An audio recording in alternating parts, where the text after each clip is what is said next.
Shubho Shundha, good evening, Assalamu alaikum. My name is Shapna Bhomik. I'm the head of region for Marks & Spencer for Bangladesh and India.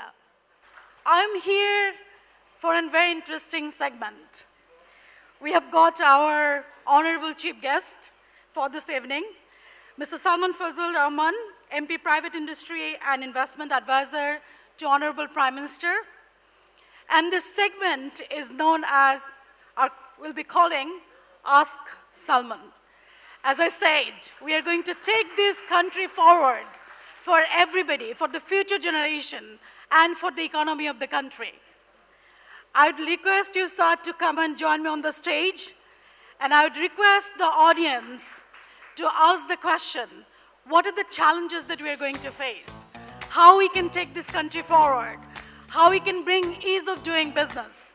And would really request your active participation. Thank you.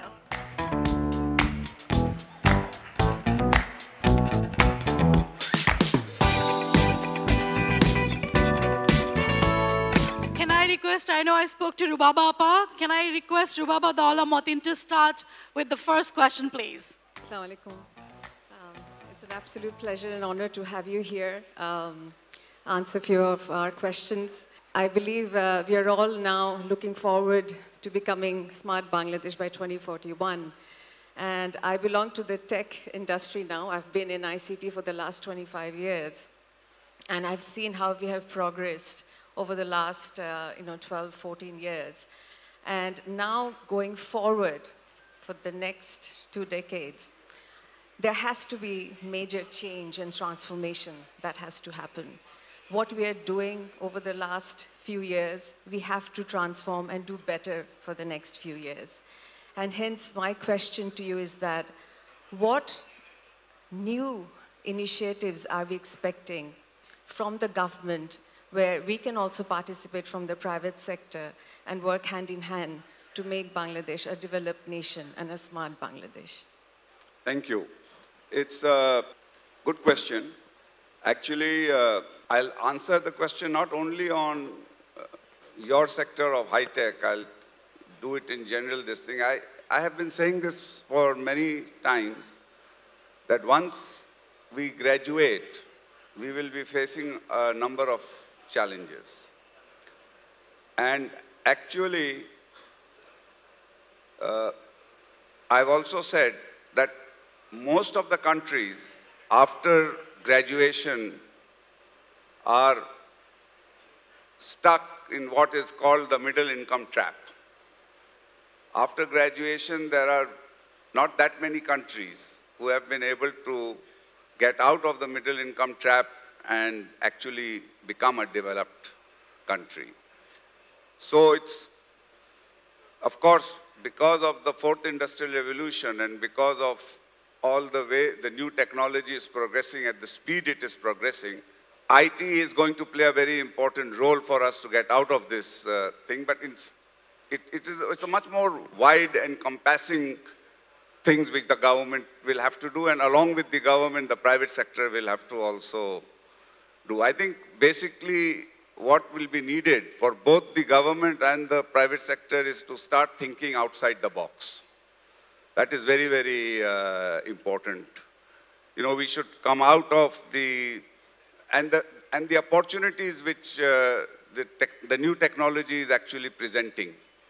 And we have already got a number of success stories in Bangladesh.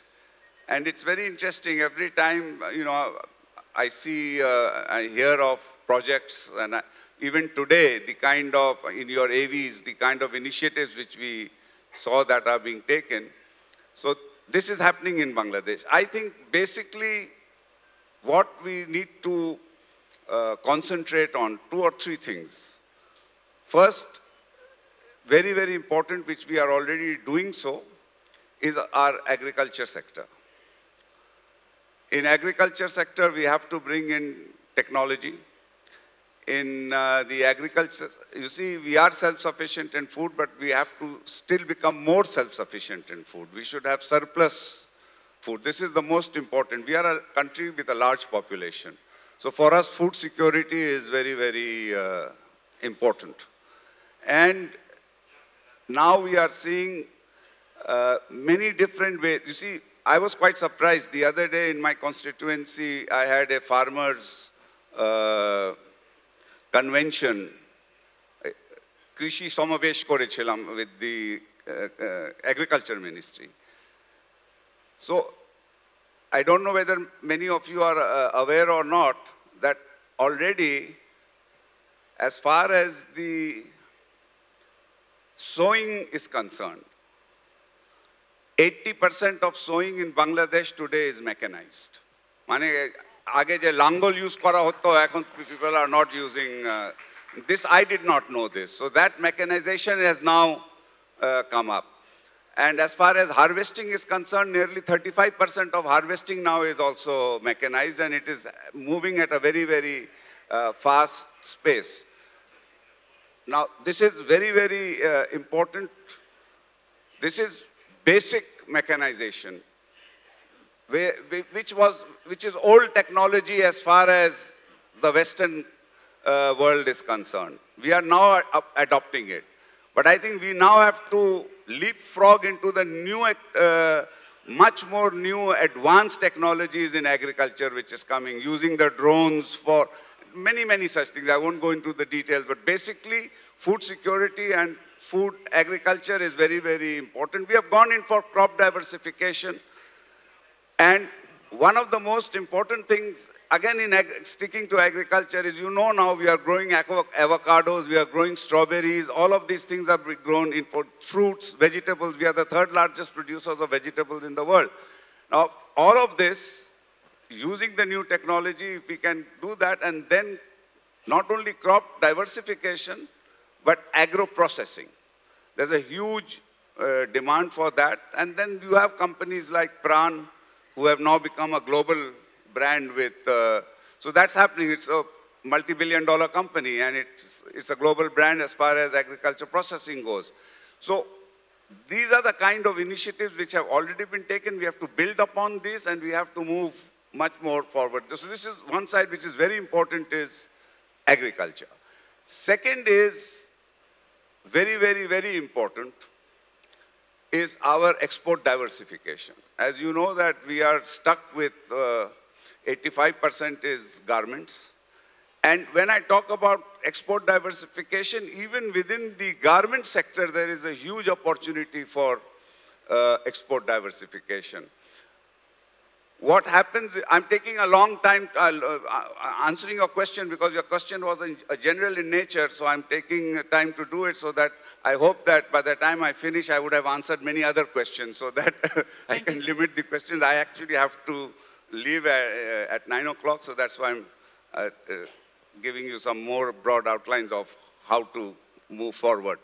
So within the garment sector also, 80% of the world market actually is man-made fiber. Only 20% is cotton. And our garment export, 90% is cotton. We are hardly in the man-made. So if we were to diversify into man-made fiber, that again is a huge, huge opportunity which is there. And then in spite of that, we need a lot of other areas where we can diversify. For export diversification is important. Many people ask me that why have we not been able to do so this up till now, and that's the main question, is that we haven't actually, frankly, got our act together as far as export diversification goes. And I feel that this is a low-hanging fruit. This is something, export diversification actually is not at all difficult, because as they say, nothing succeeds like success. And we have had a tremendous success in the garment industry. All we have to do is we have to examine what was the incentives provided to the garment industry, and if we were to provide the same incentives to the other sectors, we don't have to reinvent the wheel over here. It's, you know, and that I think, so that's why I feel it's a low-hanging fruit, and if we can actually provide those incentives to the other sectors also, we can have achieve the export diversification. The third, of course, is your field, which you mentioned, IT technology. As the Honorable State Minister earlier pointed out, that we have already done a lot over there. We have got a number of unicorns on the way. We have the mobile industry is mobile. You know, I think our mobile penetration is one of the highest in the world. Both Bikash and Nagad is now with money transfer, cashless society, which he was talking about, the freelancing. All of that is being done, but I think a lot more needs to be done here. But there's a lot of work being done over here. But here I think we need to also look at how we can adopt the newer technology which is taking place in the world. And that is very, very important. And especially artificial intelligence, because the way we are now reading and we are seeing the way artificial intelligence is being used in all aspects of human life. And that is something I think we need to understand. We need to not only understand, this is, in artificial intelligence, it's such a new field that it's not only a question of us adopting it to artificial intelligence, it is also a question of new regulations, a new environment, and how we are, because with artificial intelligence, many issues also, many ethical, societal issues are also being raised globally, and how Bangladesh will fit into all of that is something which we have to look into. The third area which I think going forward, where I feel that really making Bangladesh is our tourism sector. You know, the infrastructure for tourism is really being developed. The road structure is there. Now we really have to, and here I think the private sector can play a very, very important role. There has been small individual private sector initiatives where we do have some very, very niche products in the tourism sector. But I think that's an area where it can be done because any country which really develops and becomes a developed country, tourism plays a big role in that economy. And I feel that that's another area where we need to do a lot of work. All of this will be possible only with two very, very important areas, social areas, where I think the government has made a lot of, has taken a lot of initiative. But this now really, moving forward, if we really have to meet the challenges of the future, then we really have to look at this and put in a lot of much more emphasis in this, and where I think, again, the private sector also has an important role to play. And this is health and education. And here again, in the case of health, I feel that private companies, tech companies, can play a very, very important role. Because in the health sector, what we have actually, we have something which is actually unique. I have been studying this in many countries, and we really have a very unique situation. You see, we have over 60,000 community centers in Bangladesh. And because Bangladesh is geographically a small area, we have already laid fiber optic backbone up to the union level. We have these union data centers where fiber optic connectivity is already there. Now, every single upazila has minimum 50-bed hospital. And some have got 100-bed hospitals, and the government is now upgrading all 50-bed hospitals to 100-bed hospitals. Now, if you were to, and in the upazila, the data center is already there. So to connect a fiber optic connectivity to the upazila hospital is absolutely no issue. It's there. All it needs to be done.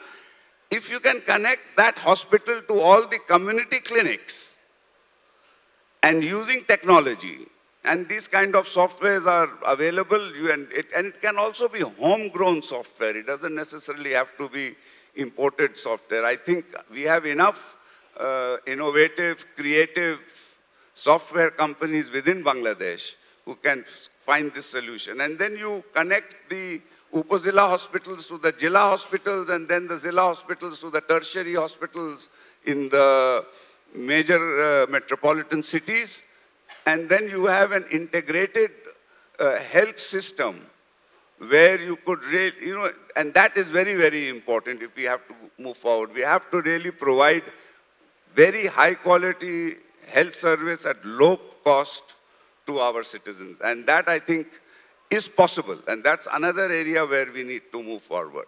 The same goes exactly for education. You see, in the case of health, I'm saying that the physical infrastructure structure is there. All we now need to do is management is very important. And using today's technology, if we can put in proper management in place, that can again, we can become, in fact, in the health sector, I feel we can become a example for the world because of our physical infrastructure which is already in place.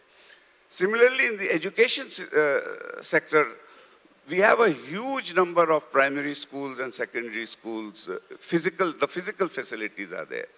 But we need much better trained teachers.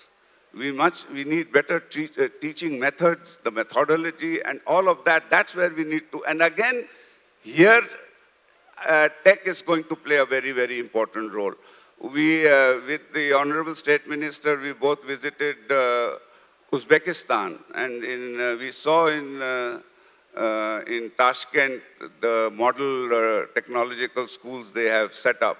And we've started now, we have School of the Future.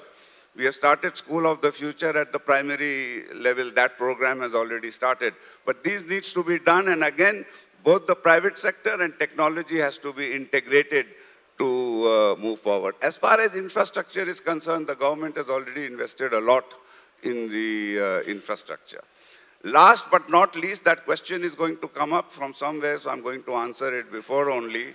And that is the ease of doing business. I think that is very, very important. I have been saying this, and I think after, inshallah, we are going for elections. If we get re-elected, if the people bring back Sheikh Hasina in power, then I think one of the primary goals is going to be, we have to change the mindset of society.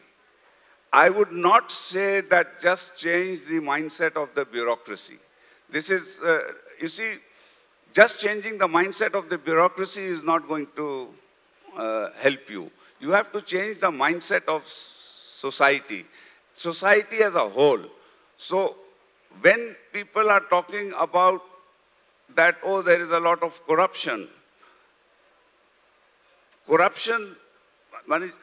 you cannot clap with one hand. So I think the person who is taking the bribe is as guilty as the person who is giving the bribe. And this is something actually, in our case, there has to be a major societal change. That no, Bangladesh has arrived at a stage where we are not going to accept this kind of behavior. And that is something, again, it is a major change, but I think that is happening because what has happened under the last 15 years under Honorable Prime Minister's leadership, and this is something which I feel is, many people ask me that what do you think is her achievement? What is Sheikh Hasina's achievement? And I can go on and on and on and say what the achievement has been. I can state the figures, GDP has gone up, electricity 100%, blah, blah, blah, all of that I can go and say. But I think her greatest achievement is that she has given the people of Bangladesh today, every single citizen of Bangladesh today, believes, this belief which she has been able to instill in each one of us, that we aspire, we know that we are able to achieve. And that aspiration for achievement is something which was not there.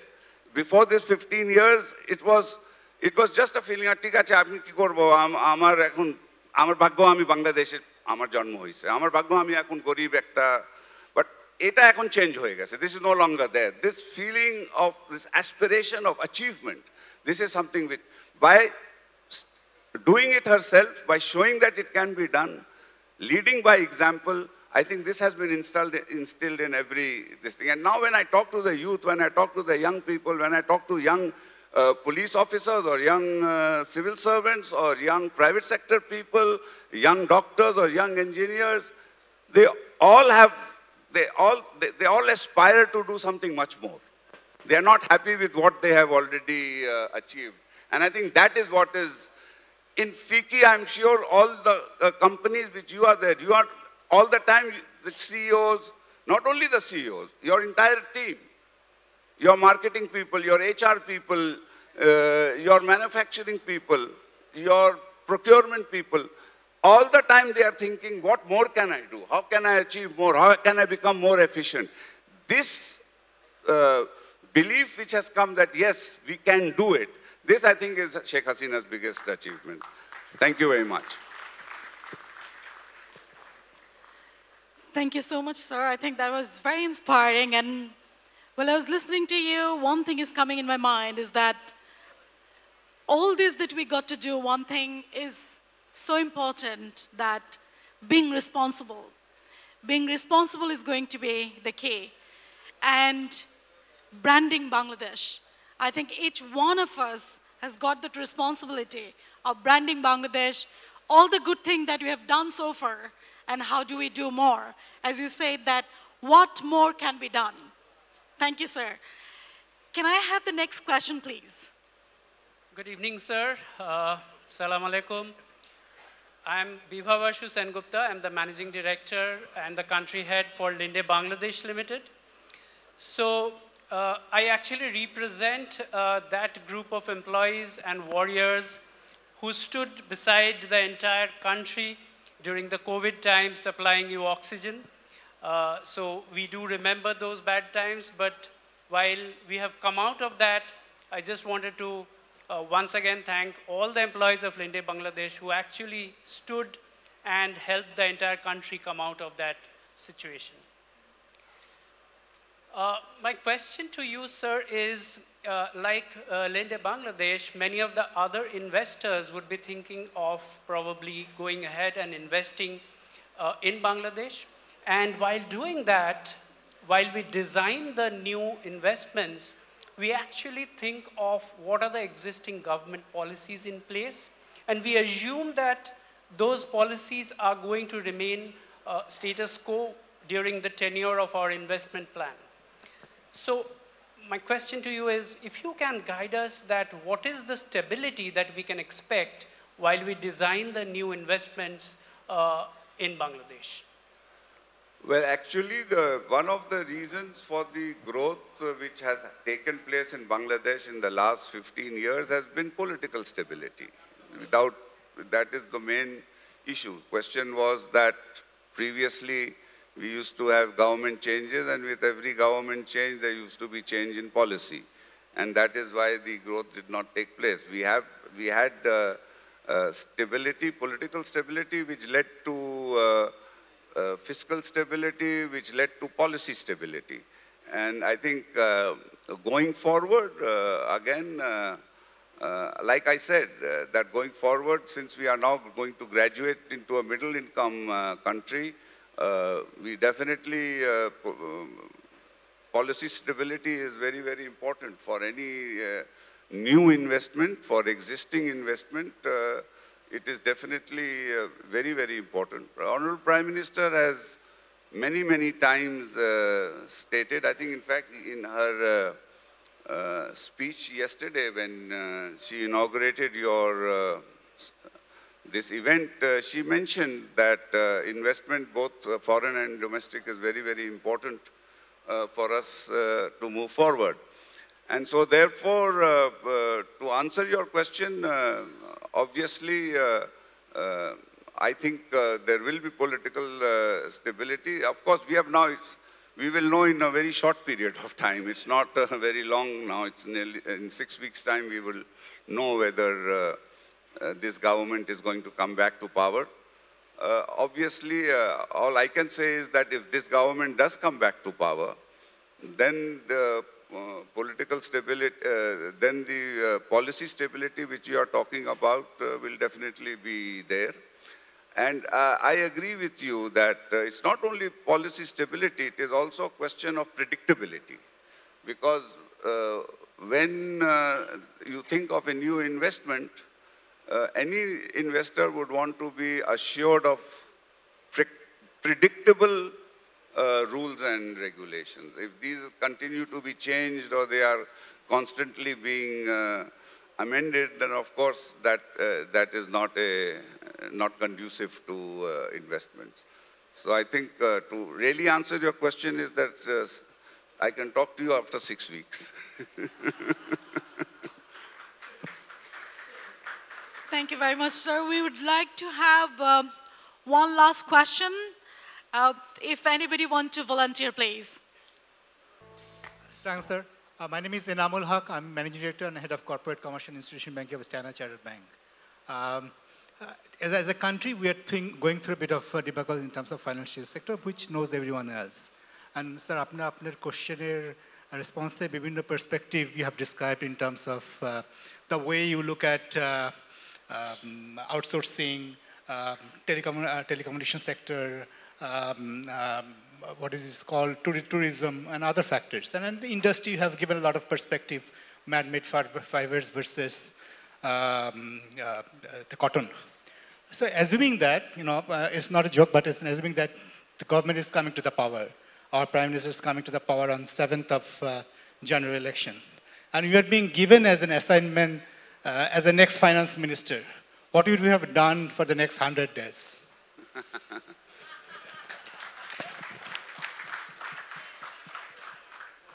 First of all, I think that's a very tricky question. So, first of all, let me first assure you, there's a lot of speculation. Even if I am offered that position, I'm not going to accept that position. So, that is the first thing. Let me be clear on that. So I will answer this question not so much on what I would do in the next 100 years, but 100 days, but what I would say is that what I would advise whoever the finance minister is, what my advice to him would be for the first 100 days. I think that my advice, there are two issues which I feel are very crucial at this moment. I think we have to move, and the central bank governor has already said that. I think we have to move as soon as possible or as quickly as possible. And I think the time frame which the central bank governor has mentioned is within that 100 days period. I think first quarter, 100 days from 7th of January will actually take us to 7th of April. 7th January, February, March, April, right, April. So say first quarter of next year. Exchange rate, we need to make the exchange rate, if not completely open, but it should become much more than, we should not control it as much as we are doing it at the moment, and interest rate. These are the two things I think which will be priority, and central bank governor himself has mentioned that he wants to go for this as soon as it's possible. That's the two things on as far as on the fiscal side is concerned. The other thing is that I think we need to look very, very carefully and also in banking reforms. In the banking sector, I think reforms are necessary, and that again after the election, the governor has indicated that he's going to initiate those reforms. I would advise the finance minister that he should really concentrate on revenue collection. That I think is a very, very major, I think one of our biggest, I would say, I won't say failure so much, but I will use the word shortcoming, is our debt to, as you know, our debt to revenue, our revenue to GDP ratio is one of the lowest in the world. And in South Asia also it is one of the lowest. It's in fact lower than Pakistan. And I think that is something which is not a very good sign. So we need to concentrate on revenue. And I would advise the new finance minister, which I have been doing many times, but it hasn't happened. That is that what we are doing at the moment is we are taxing more the people who are already in the net. We basically have to widen the net and lower the taxes. And that's the classic way of doing it. And the only way of doing it, and here again it comes back to my earlier answer which I had mentioned, is IT.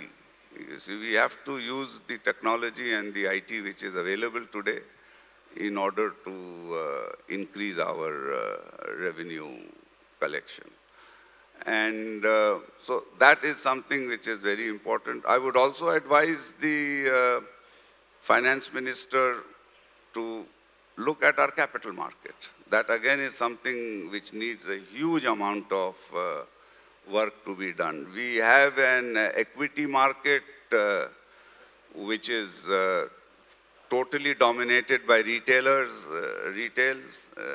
investors.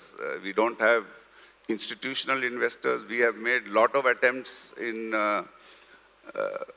formalizing institutional investment, but I don't think we have been very successful. So we have to look at that, why not, and how do we fix that.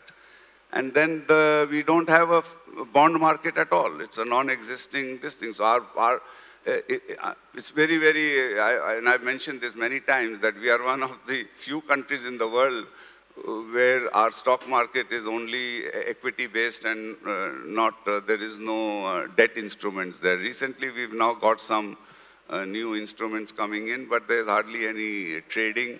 So that's again something which we need to do. You see, and in the banking sector, what I would definitely ask the new finance minister to basically really look at, which I've always mentioned, that the single biggest reform, and because today you have this interest rate problems and everything which you are facing, basically you are facing this problem, I feel, and I've been saying this for a long time, is that you have a basic structural distortion, a major structural distortion in your banking sector. And that is you are using short-term deposits to finance long-term loans. And that is not tenable. And now that you are facing, you see the liquidity crisis which you are facing today in the banking system is because of that structural imbalance in the... So those are the areas which one needs to be addressed. Mind you, I think that I am identifying problems, but I tell you that these are quite, these are not, you don't need rocket science to fix these problems. These are very easily fixable problems. These are not issues which can't be dealt with. And inshallah, like I said, that if we do come back to power, the new finance minister, whoever he may be, I think he will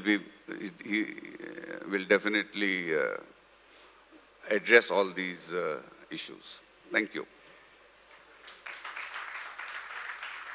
Thank you, sir. And I'm sure that would love to ask you many more questions. We wouldn't want this session to stop. But on behalf of FICCI, our heartfelt gratitude to you for agreeing to do this Ask Salman section. I think, as you said, that what more we can do is something that we all have to think. And FICCI has been a great advocate for all these sectors. You talked about the man-made fiber. We have been talking to the investors that come and invest in Bangladesh, because I do feel if we all take that ownership and responsibility of branding Bangladesh, we can reach there. Thank you so much, sir. Before you go, would love to request, as the chief guest of the night, share last few thoughts for FICCI and for the audience before you leave. Thank you, sir. Bismillah ar-Rahman ar-Rahim. Honorable State Minister for ICT, my young colleague, very dynamic colleague, Junaid Ahmed Polok, President of FBCCI, we have Senior Secretary of Commerce and Senior Secretary of Industry present, Chairman of the Civil Aviation, Chairman of BIDA, other senior officials, and all my friends from the business community and members of FICCI. Assalamu alaikum and a very good evening. I'd like to, at the very outset, congratulate you once again on your 60th anniversary, and also for arranging this two-day event, which I think has been really, really spectacular. And I feel that if one were to look at the thought and at the amount of efforts which you have all put into organizing this event, and the way it has turned out, is exactly, it's a testament to the fact that you all are running very, very successful companies. And because your companies are very successful, that's why you have been able to put together a show like this. So congratulations once again to all of you. I won't take too much of your time, because I keep making this quote that hungry people are angry people. So now it's time for dinner. So and also, I also have a very, very important meeting to go to. So I'll just take 2 or 3 minutes just to say that what is, my experience. I was the youngest president in 1989 of the Metropolitan Chamber of Commerce and Industry. And I think I still hold that record. And Metropolitan Chamber of Commerce and Industry at that time, I remember when I was the president and when I used to sit for the board meeting, a good 40% were foreigners who were chief executives of various multinational companies. Because, Metropolitan Chamber was supposed to be the Brahman Chamber. And Dhaka Chamber and FBCCI, they were all the Namashodro chambers. So, I of course, from the, normally from the lower class, you go up to the upper class, but I did the opposite. From being a Brahmin, I went and became a Namashodro when I became president of the FBCCI. But in my experience, in my MCCI days, it was all about not what you can give to Bangladesh. It was what you can take from Bangladesh. That was, the attitude of the multinational companies. And today, when you see what FICCI has been doing, the awards which we have given, the AVs which you have shown, and I think hardly most of the big companies which we could, in those days when I was president of MCC, I could never imagine that there would be a Bangladeshi chief executive of Unilever, there would be a Bangladeshi chief executive of HSBC, there would be a Bangladeshi chief executive of BAT, there would be a Bangladeshi chief executive of Standard Chartered. These were things which were totally unimaginable, things which not possible. And that has become possible today. So that's again a very big thank you to all of you and a big congratulations to you. It's definitely a big credit to your international board of directors for recognizing that that is required and that talent is available. But there's a big thank you to the Bangladeshi chief executive that you have been able to prove your worth and that you are actually capable of being a chief executive of a multinational company. So that, I think, is for me a very, very big change I've seen. The other thing which, like I said, is that today it's no longer what you can take from Bangladesh. You all are, the way you all think, the way you all work is that what more you can give to Bangladesh. And that, I think, is very, very important. Each of the foreign investors, whenever they come and they make a pitch to me, they feel very proud of the fact, the amount of technology they have transferred, the amount of innovations they have done, And so this, of course, I think is, and the way they have actually integrated, the companies have integrated into Bangladeshi society itself. So I think that's a very, very commendable thing which you all have done. So again, I would like to thank all of you. I am very, very, I would like to thank you first also for making me chief guest in today's evening, this thing, making me a special guest yesterday, giving me an opportunity to say a few words. And I really look forward that FICCI is, you are saying 60 years, we look forward to the next 60 years that may FICCI become bigger and much more, and make much more investment, and in many more new sectors, and especially in sectors which is with adopting the new technology. Because I tell you, the way technology is now moving, it is moving at such a speed that when I mentioned that we should start thinking outside the box, I really meant it, because that's what we will need to do to survive. So thank you all very much. Again, I wanted to mention, Mahbub is not here, but he also worked a lot for this program, and we really miss him today. So a big thank you to him also. Thank you all. Joy Bangla, Joy Bangabandhu, Bangladesh Chirojibi ho.